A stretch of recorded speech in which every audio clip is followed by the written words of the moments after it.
Hey guys, welcome back to Bible Fun with Dens. Today we're studying Job chapter 8. Let's get started. This chapter is Job's friend Bildad talking, and we're going to call him Bill.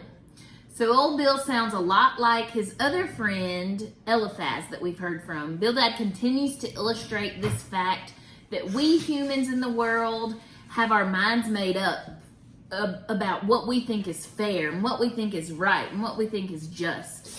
Bill describes God, and his descriptions of God aren't wrong. In verse 3, he asks Job if God perverts justice. And he asks it rhetorically, meaning he's asking it not really wanting Job to answer. He has the answer that he's telling Job. And he's really saying this to remind Job that God is just and God is never wrong. The problem is he's saying it implying that Job's suffering is an act of God's justice. And if God is just and God is never wrong, then obviously Job did something wrong to deserve this. Because we get to see behind the veil this conversation in chapter 1 between God and Satan, we know that his friend's making assumptions and guesses, and we know that he's wrong. In verses 14 and 15, he's saying that maybe Job was too dependent on his stuff. Maybe he cared too much about having stuff, and he thought about it too much and made it an idol in his life.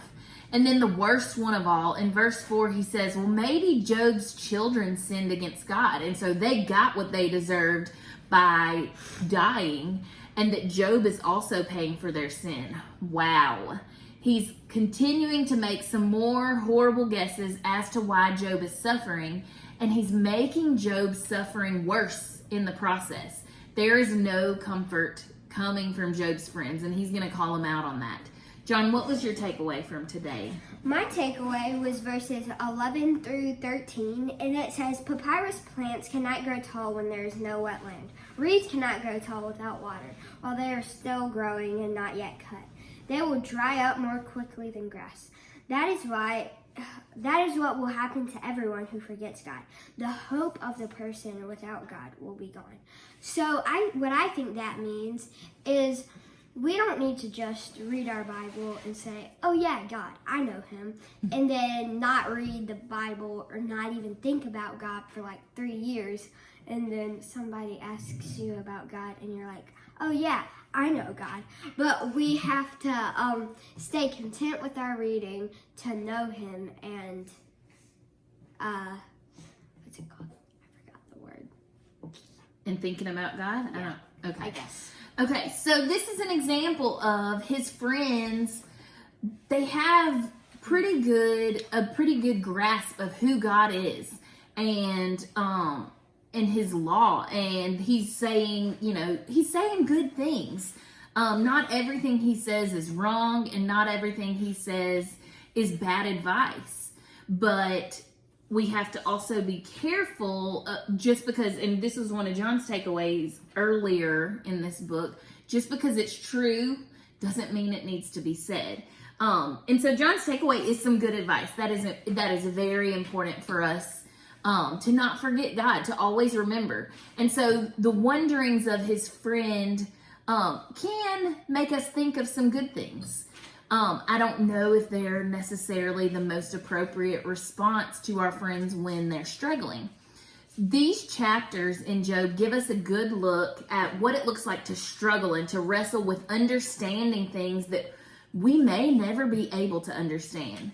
The things that the friends say aren't completely preposterous. In fact, I really can relate to some of the things that they think. I'm guilty of when bad things happen to people. Sometimes I do try to make sense of it in my own mind. And sometimes the thoughts that they're wondering do go through my mind.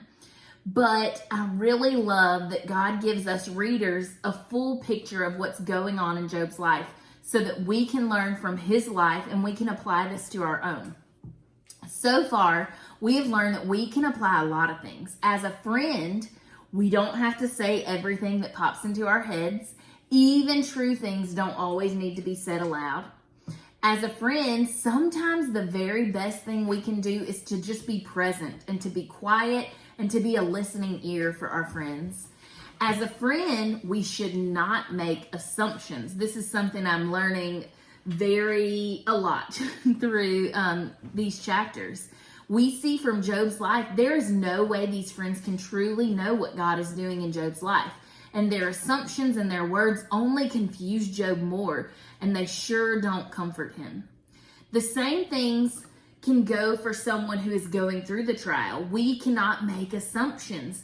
Job also didn't know what went on between God and Satan. And it shows us sometimes the cause and sometimes the outcome may not be as important as we think they are. Maybe what's going on in the messy middle, maybe the process is the point sometimes.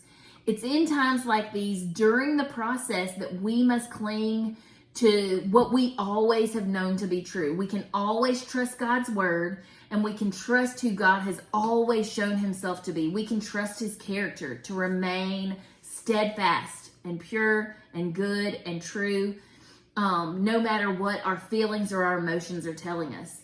And during these times where we're struggling, that's what we can cling to, the things that we do know. All right, friends, we get to hear from Job tomorrow in chapter 9, and we hope to see you there. Bye. Bye.